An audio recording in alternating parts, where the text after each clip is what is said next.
everybody. I'm Kay Helm, and this is the Your Voice podcast. Find your voice, tell your story, change the world. Each week, I interview someone about the way in which they live or tell their story, and I hope you find each episode not only inspiring, but also helpful in a practical way. This week, my guest is Ronne Rock. Ronne's a writer, blogger, and speaker, a former marketing and communications executive who shares her experience in creative leadership with faith-based organizations around the world. She tells stories that change stories. Ronne, welcome to the show. Hi there. It's so good to be here. You have your hands in a lot of things. Tell us a little bit about yourself and what you do. Oh, gosh, let's see. Vocationally, I am the lead feature writer and I am a director of social media for an organization called Orphan Outreach. We work in 7 countries, getting ready to be 8 around the world, focusing primarily on providing physical, spiritual, emotional, and educational care, wraparound care for orphans and vulnerable children. And so with that, I have an incredible opportunity to be able to tell those stories that change stories, stories of the kids themselves, stories of the leaders and caregivers that are working tirelessly to make sure that those children are cared for, and stories of the families. I think a lot of folks, when they think about orphan care, they think about a child who might be in a children's home and have no access to a family, when the great percentage of kids who are classified orphans by United Nations standards actually have family somewhere, but that family is not able to provide the appropriate care for that child for a number of reasons. So they're actually considered social orphans. And so we work with a lot of those kids that maybe they may live with one parent, they may live with a Good Samaritan, or they may live with an aunt or a grandparent, or sometimes they're living with the teachers or the directors of a school system themselves. So work with a lot of kids dealing with a lot of things, but those children have the stories to tell that remind us about incredible themes of hope and grace, and what happens when we actually wrap ourselves around someone, and when we redefine the word family, when we realize that family does not mean a nuclear family of mom and dad and kids, but we are called to be family to kids of all ages and orphans of all ages. So that's what I get to do vocationally. I'm also a freelance writer, a stringer journalist. I do advocacy journalism for Mission Network News, and I do freelance writing for a number of other organizations. And I'm a regular columnist for Kara, which is a digital magazine that focuses on stories to help 20-somethings find their true north. Oh, yes. And Orange, which is Reggie Joiner's organization. I write leadership articles for that organization as well. So I do have my hands in a lot of things. In addition to just being a friend, wife, grandmom, and big old mess of a human being. Well, and I know I gave your devotional for You Love, is the name of it. I Yes. gave that as Christmas presents this year. Yes, I appreciate you investing in that. My best friend, who is an illustrator, and I decided and actually prayed about it about a little over a year ago, and felt this little nudge to publish some words that might encourage people.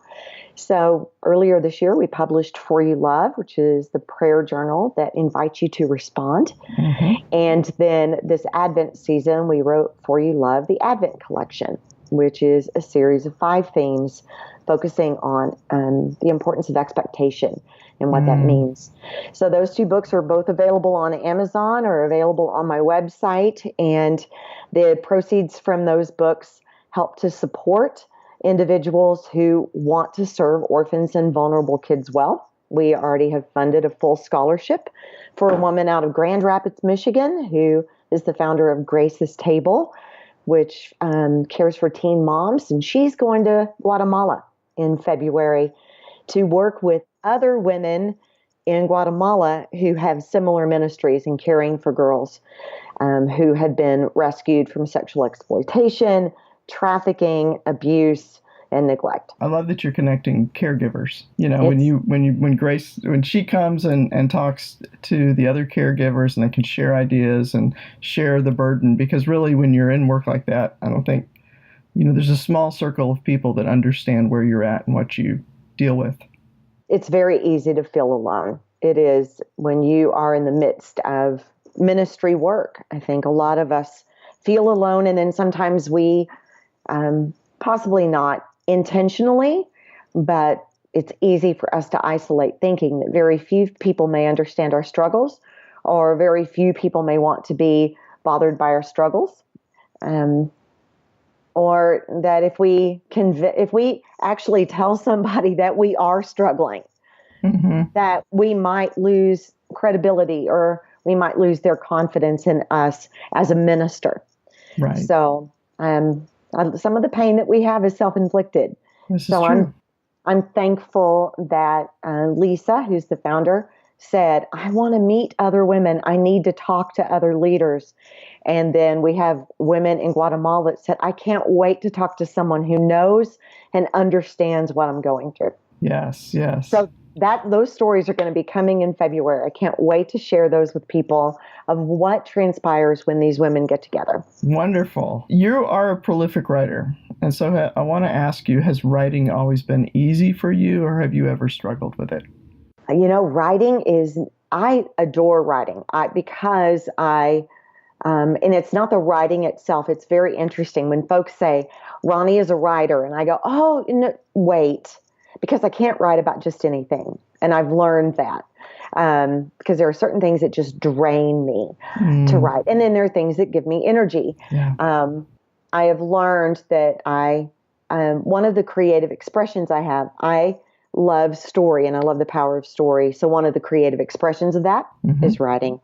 And so I'm very thankful. But writing is fairly new to my 58-year-old history. I had been in marketing for years, and I used to laugh that there was nothing I could write that would be beyond 30 seconds for a TV commercial, or would be beyond a really great quippy caption to try to get you to buy a DVD, or to purchase one more garment of clothing to make your ensemble look perfect. So that was the limit that I thought that I had on writing. But there were some things that I did. I started blogging first, more as a diary, to capture as I moved in from the corporate world into the nonprofit world. I wanted to capture some of the memories of international trips that I went on. So my very first blog posts, they read like diaries. We got up, we ate breakfast. Right. But in the midst of writing those things, I started realizing some themes that were coming out, because I started seeing more than the physical actions of what were being done in a day, to the underlying currents of pain and hope and grace. And so started writing again as a blogger, started writing in earnest, though, only probably about 4 or 5 years ago. Okay. And did that after sitting down with myself to ask myself some important questions, not about what it was that I would do. I think all of us want to find our calling, and we associate calling with the doing, right? I am called to be a preacher. I am called to be a leader. I am called to be these things. And calling, that minimizes the scope of calling. Calling is truly I feel like it's like the cloak of royalty that God puts on you and says, I have bigger plans for you that are not narrowed down to a particular vocation. So I had vocationally done things very well, but was feeling this gap in there has to be more to what I'm doing, or to who I am, than what I'm doing. And I love Jesus. I get all that. I study scripture. I love Jesus and coffee in the morning. Yep. But I need to ask myself some tough questions. And so I did. And I came up with 15 questions that I ended up asking myself. I won't go through them all on the podcast, but I will definitely make sure that your listeners get the list. Oh, great. But those questions were everything from what are recurring dreams that I have had from a kid, and what did I want to be when I was a kid? I didn't want to be a writer when I was a kid. I wanted to be an archaeologist and adopt kids. And I wanted to be an archaeologist because I thought it was cool to dig stuff up and learn about the story behind things. I wanted to adopt kids because I lived in a horrible household. And I didn't want to get married and have kids because I thought that having kids would be painful. But maybe if I could adopt a kid or two, maybe I could give them a better life than the one I had. So my thoughts as a little kid had nothing to do about my vocation and nothing to do with what I ended up being. But man, that little dream ended up playing. I got to see where that little dream had a lot of seeds in it. Yeah. So it was everything from what did you dream as a kid? What did you want to be? Who are you around that gives you energy? And what circumstances drain you? What circumstances are life-giving to you? What are things what are your gifts? I love assessments, and I took every assessment. And I didn't take it with an eye toward the job that I did. I said, I'm finally not going to think about, well, as a marketing director of a major company, I have to think this way. It was like, no, I'm going to get straight with myself and answer. And it was great. I took a spiritual gift assessment. I did Myers-Briggs again. I did StrengthsFinder again. I did Keirsey, which is one that the Coca-Cola company had introduced me to when I managed their account for Blockbuster. So I had all of these assessments and I did them all. And then I looked at them on paper. So I had assessments. I had my dreams.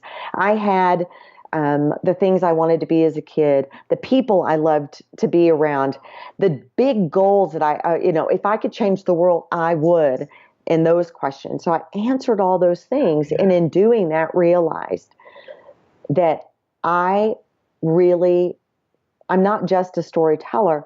I crave and desire the connection that comes through story and the power that comes through story.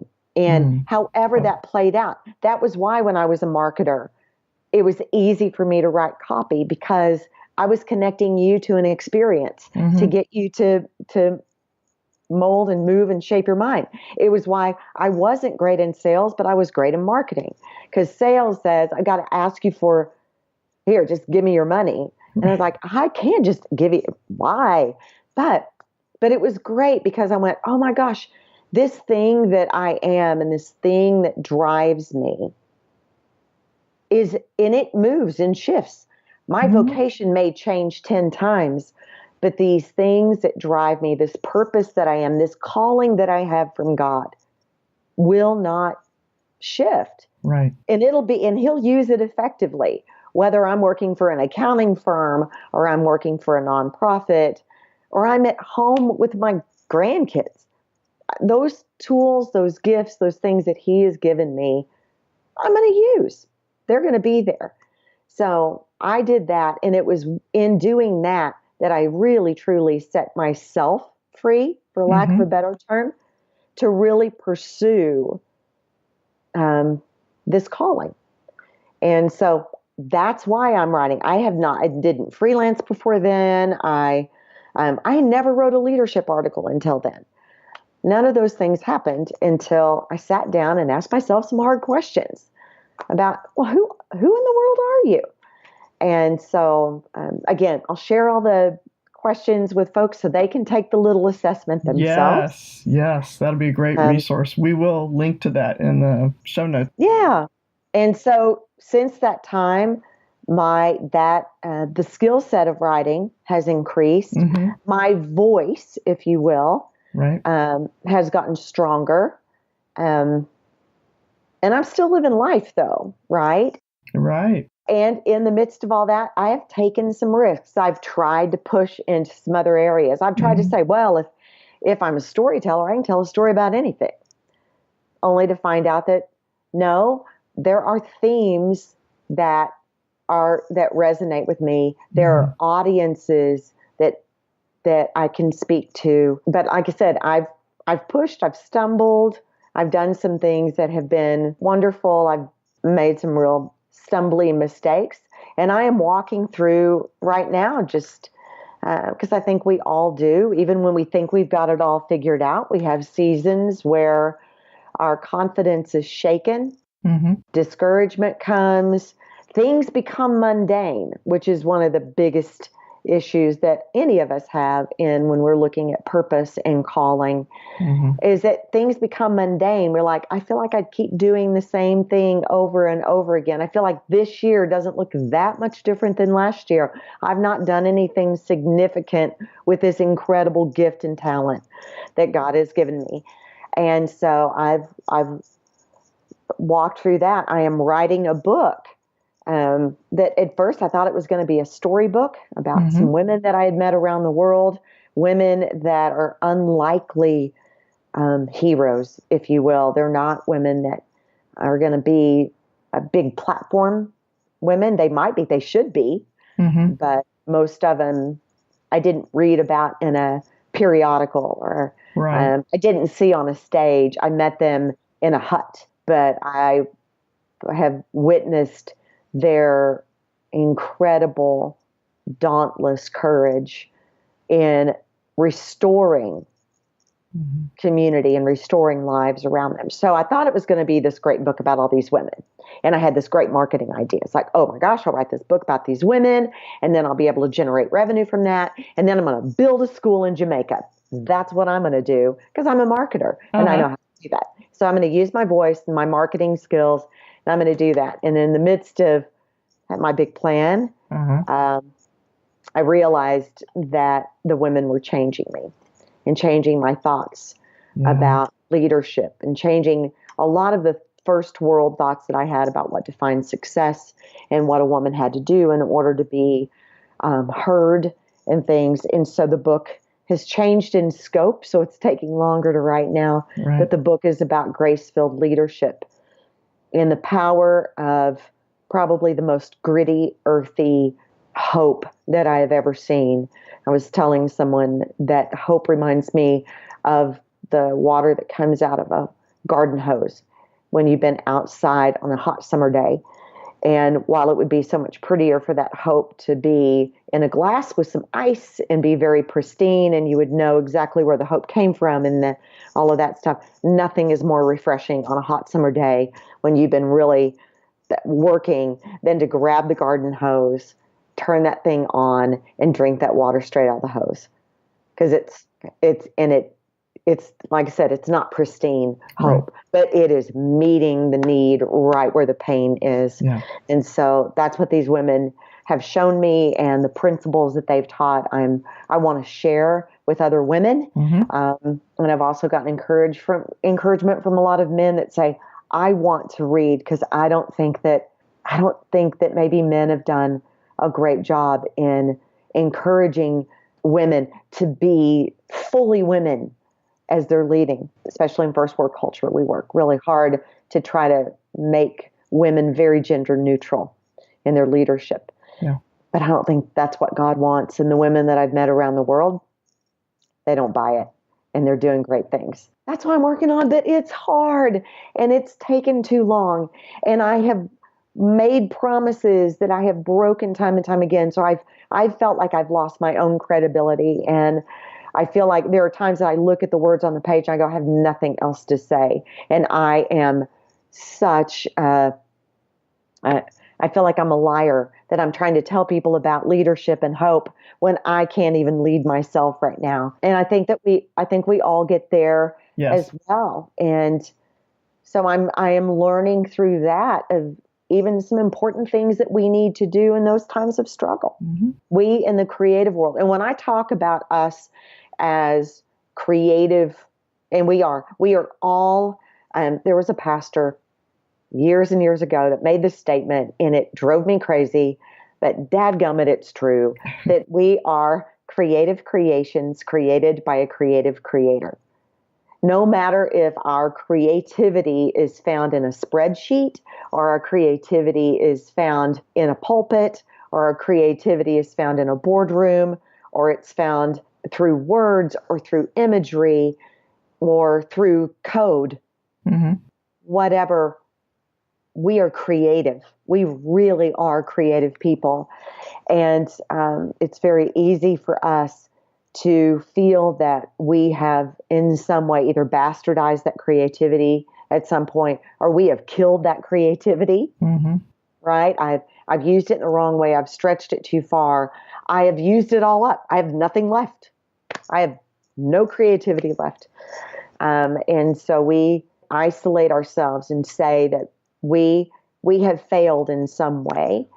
And so in the midst of, or say, I'm empty. I have nothing left to give.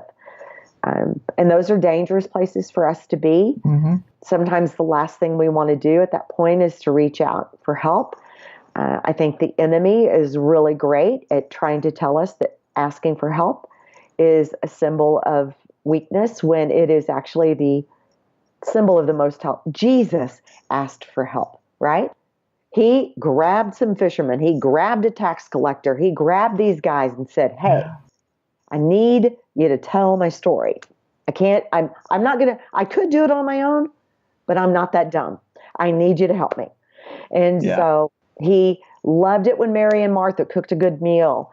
He invited people into the conversation, and he let other voices speak in, not only as a part of his voice, but also speak into his life and into his voice. So that's what I'm learning right now, and trying to get those words down in a succinct way. But I think it's very, very important for us to not be afraid to ask for help. And help doesn't mean necessarily, hi, I don't know how to write anymore, teach me how to write again. Or, hi, I don't know how to do accounting anymore, teach me how to be an accountant again.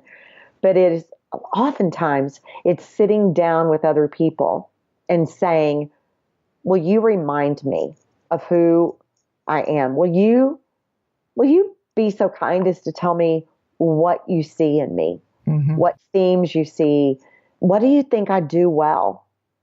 I just did that. I created a survey because again, I might be a writer and all kinds of artsy, but I'm a nerd too. And I'm a strong, if everybody's listening who's an assessment junkie, I'm an ENFP tending toward J. I am an strategy, ideation, connectedness, relator, achiever on StrengthsFinder, and I'm a 4-wing 3 in Enneagram. So I am not just all sweetness and light, and I am not just, hey, great adventure girl, or whatever wherever the wind blows. Right. I am a deep, brooding, pondering, introspective person. And I think a lot of us are, if we get really honest with ourselves. And that's okay. We shouldn't beat ourselves up about that. So I created a little survey, sent it out. It had 10 questions on it that were everything from who is Ronne? What do you think she does? Which was interesting. Some folks I have no idea what she does for a living. I know what she does based upon what she writes about. So I think this might be what she does. But I don't even know for sure how she makes money. And then it was, here are some things that Ronne, for me, it was writes about. And then here are things that she doesn't. Pick the things that you know that she actually writes about. So I could find out, do people even see what I do? What are the themes? What do you think she should do? What do you think she needs to let go of? What do you think she needs to do more of? What do you think you could learn from her? So those were the questions that I asked based upon the work that I do, because a lot of times it is vocationally or what people see on the outside. So I just did a little survey. I also rallied the support of folks whose voices I trusted. Yes. Folks that weren't just going to tell me what I wanted to hear. They weren't just going to tell me that my baby is always beautiful when I know that sometimes my babe smells really badly. It was going to be somebody that would be folks that were going to ask some hard questions of me. And so I rallied those folks around. And then I did a scary thing. I took some things that I had been working on that I didn't want anybody to see just yet because they weren't so beautiful. Mm-hmm. And I released those to some people just to say, hi, I'm going to give this to you. And as I'm giving it to you, I can already tell you that I want to change 15 things about it already. Yeah. Giving it to you because I need your eyes to look at it instead of my eyes. So will your eyes look at it for just a little bit? Yeah, that's and good. And I think that's important. I think it's important for us in the midst of struggles of no matter what it is that we're doing. It's good for us to stop and take rest and breathe. It is important for us to Sabbath. And Sabbath doesn't mean stopping down on Sunday. Sabbath means letting go in the midst of it, right? In the Psalms, God says, be still and know. And he is it. And if you read the whole be still and know, if you read the full scope of that scripture, it's like nations are raging and battle and it's bloodshed. And oh yeah, by the way, be still. So it is not that it's not bluebirds and you're sitting on your balcony. It is right now in the midst of the struggle, in the midst of everything that's going on in your life. I need you to stop striving. Yeah. And that's the thing in the battle that can give you the strength that you need, that gives you the insight that you need if we just stop. You just have to, because you get so frenzied, right? I got to be here. I got to do all this stuff. And then I'm battling inside. We're battle inside, right? We're dealing with everything on the outside. And then we're battling the enemies that we have on the inside that tell us that we're failing. We're not doing it as well. We are not going to ever be the ones considered for the promotion. We are not going to be the ones that are ever going to be on the platform or the big stage. We're never going to be able to share these huge truths that we have been told. And then God's like, how do you know I need you to right now sit down and shut up. Because until you sit down and shut up, first of all, your eyes can't see properly because you're not getting enough oxygen to your brain. So sit down and shut up. And then I want you to see things from my perspective. So you can't do that if you're frenzied. And so that's what Sabbath is. It is just stopping, sitting down, shutting up, letting God go, okay, now let me tell you. I'm going to let you see things just a second from a different perspective. I'm going to let you catch your breath. So again, Sabbathing is important. And not stopping in the midst of the Sabbathing, not just taking those gifts that you have or not just taking those things that you feel purposed to do with your life and putting them on a shelf and saying, if I can't get them right, I'm not going to do them at all. Oh, no. Yeah, you don't want to do that. No, stumble through them. It's all right to stumble through them. It is okay. And, but stumble through them, Sabbath, grab a tribe, and it doesn't have to be a big old tribe of humans, a tiny one or two trusted voices in your life, one or two who are not afraid to tell you that you're okay or to remind you that you're beautiful when you feel that you're ugly, and then also to remind you that you might want to clean up just a little bit if you need to, right? So, and then it's okay to rally people around you who are aware of what it is that you do and ask them, invite them in, because most people don't feel like they're invited in to even tell you anything in the first place, right? Right, this is true. I was talking with a writing coach the other day, a friend, and I said, isn't it amazing that in most of our lives, people think that we pretty much got it okay, unless we are a person that is very vocal about all the trauma that's going on in our lives. Most people on the outside have no idea that we are struggling on the inside, because most of us are really, really great at presenting this varnish of it's cool, I got it, it's going to be okay. And so unless you invite most of the time, unless you invite somebody in to talk, you got to invite them to the table to have a conversation. Yeah. And so, and that's the thing is, in a conversation, that's when you hear your voice. That's when you really hear your voice. That's when those themes that live inside you, that's when they come to life, is when you get to talk to somebody else and they're talking back. So invite people into that conversation. again, for me, I did it through, it's come out in a variety of ways. I did it with a little survey, and it's great. The feedback that I'm getting is good because I'm going, oh, so I really don't stink at that. Oh, wow. So that theme that I've never really told anybody overtly, but it is so important to me, it's actually being lived out. And then oh, so you know what? I have some work to do, and that's okay. So I can still grow. But that's good. And again, from the survey on one point and then the dialogue on the other point with folks. So I think that's just, like I said, that's what I think we all end up struggling. I think a lot of times we ask, this is my calling. And so we just kind of stick, right? Yeah. This is my calling. So this is what I am supposed to do. And again, calling is not defined by a specific vocation. Yeah. It is, your vocation may change. Your circumstances will change. Yeah. But those themes that live inside you, they're going to grow and they're going to continue to be made manifest wherever you are. And you're going to see them evolve and grow in brand new ways. And that's what's happening in my life. Personally, I am not the end all be all on calling, or this is what you do when you think that you're muffing it up, or that you're not doing it well. But I will tell you that our testimony, right? Yeah. The easiest way I can tell you, and any of us can say, this is how we keep our voices strong and how we continue to use our calling and let it come out in our lives in every way, is that we watch what God does in us, through other people around us. And that's how our voice grows. That's how our voice remains strong.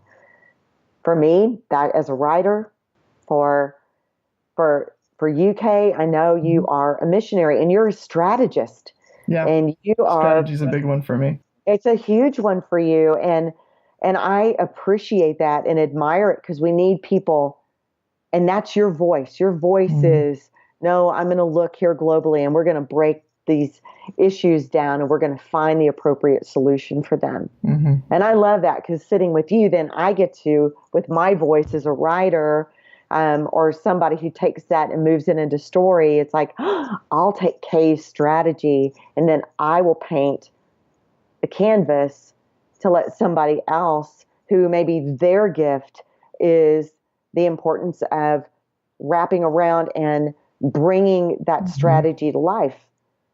So we all work together. And I think that's important to realize too. And we chatted a little bit before we started about the isolation that a lot of creative folk tend to live in, almost believing that that's a part of what makes them creative, when in fact it I think hinders the creativity. And yet I still fall into that same trap. Being an introvert is part of that for me, is that I just really do want to sit in a room by myself and do this. Yeah. But it's very helpful to, when you can understand that being vulnerable and reaching out to other people and saying, yes, look at me, and yes, speak truth to me. And then doing that also really with God, making sure you're doing that with God. And that idea that, and I think this has come through in a lot of what you've said today, is that our idea of calling, don't put that in a box. I listened to a lady one time who, she called me for advice because of the work that I've done in different places. And somebody had given my name to her, and she called me and she said, I want to build schools and she named a country, and God's called me to build orphanages there. Well, I had a piece of information, which was that that nation was going to start closing orphanages because of a UN report about the effects of orphanages and institutionalization on children. And a lot of the negative things that were happening, and how the trend really now is to family care. And even in the Bible, it says the Lord sets the lonely in families, right? Not in institutions, not in programs. And so I was wrestling with this too, just on the whole, as to how do we do this type of ministry. And so I knew this piece of information. I offered it to her, and she said, no, God called me to build orphanages. And I'm thinking, tell me exactly what God said to you. Yeah. Yeah. And the word that she'd gotten from God was to help these children. Now, help these children. Yeah. That can look like a lot of different things. It can. And I agree. I think so often because we are doing, right? People, we are born, we are created to do and work and labor. That is how we are wired. We are designed in the image and likeness of a God who loves action, right? He was a creator. He was a designer. He spoke stars. Yeah. He's pretty good at it. And so I think just the way we're wired, a lot of times, just as humans, we have a tendency to automatically assume that what we feel prompted in our hearts to care about, we have to immediately assign that to an action, or else it's not real. And so instead of saying, well, in her instance, right, God has called me in some way to care about orphans, that I need to do good with my hands when it comes to caring for these kids who have suffered abuse, neglect, whatever, instead of saying, God, what does that look like? Because honestly, that could look like so many different things. That could look like sponsorship of a child. That could look like becoming a foster parent in her own neighborhood. And the neat thing about calling is that it should look like something that you could do, whatever land you happen to be standing on. So you look at that. But I think a lot of times, right? And gosh, we take these about assessments. I remember the assessments that you take in school that say, here's the right job for you. So immediately, and I remember I took my MAP assessment. It said I was a creative architect and I'd be perfect as a journalist. I'd be perfect as this or perfect as that. And what was interesting is that vocationally, yes, things did start to align in that way. But if you read that, you go, this is my job. This is what I'm supposed to do. And then you don't realize that those things that are inside you, that calling that's inside you, God has not assigned it to a job. He's assigned it to your life. Yeah. Right? Yeah, that's what's so much bigger. It is. It's your life calling. It's not your vocational calling. And we do that, but we're very good at boxing things all up, boxing ourselves up. Go back again to be still and know that I am God. If he says, go do this, then ask him, what does it look like? Yeah. What's my first step? Where do I go for information? Call, whether it's opening an orphanage or doing some other thing. If I think, what I think we do sometimes is we go to the only thing we know. If God called me to do X, Y, Z, and the only thing I know about X, Y, Z is this, then this is the only thing that I see as a possibility. Yeah. Rather than going to him or going to people who have similar calling and just saying, let me learn about this topic. Let me, because if my life calling is, if this is a mission from God, maybe I should know something about it. Yeah. So if I'm going to help orphans, for example, then what do they need? What will it really take to help them? And that's been part of my journey with, when we started working with children in 2006, knowing absolutely nothing and knowing only what I saw before me to do. And that's how I think we all start. And that's good. It's good to start. Like you said, stumble through it. Yeah. This is what you do. And make the call. Learn what you can. Don't be paralyzed for fear of not doing the right thing. Yeah. But don't go it alone. Get people around you that are going to speak truth, and get the people who know something about that area where you want to do something.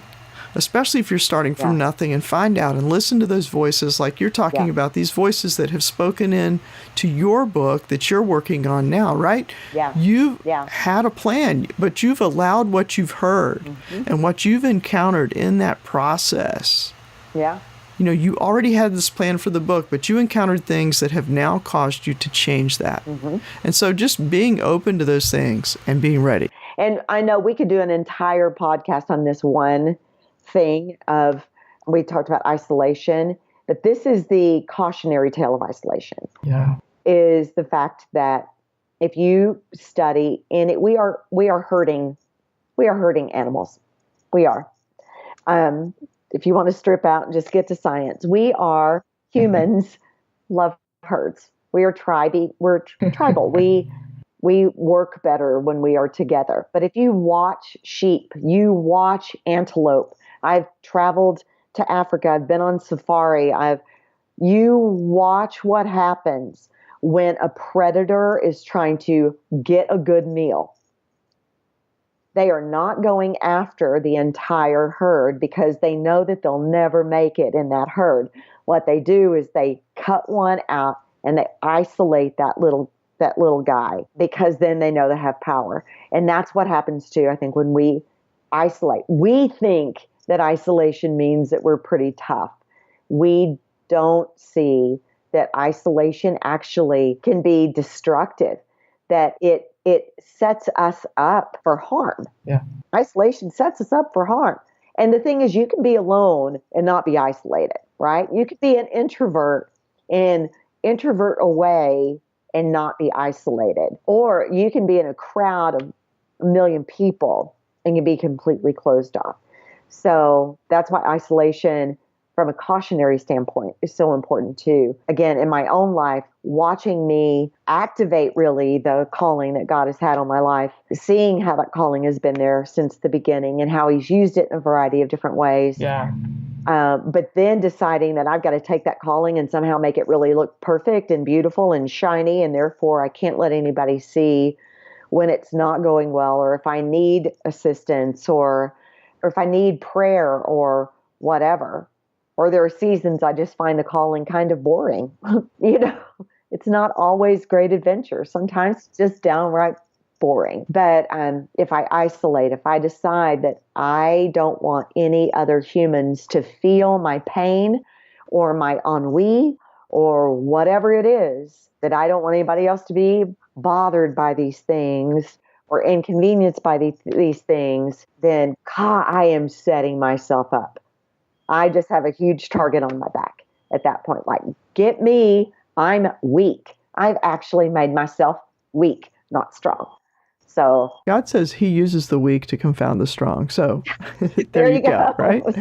Yeah. All right. Well, like I said, that's a whole nother.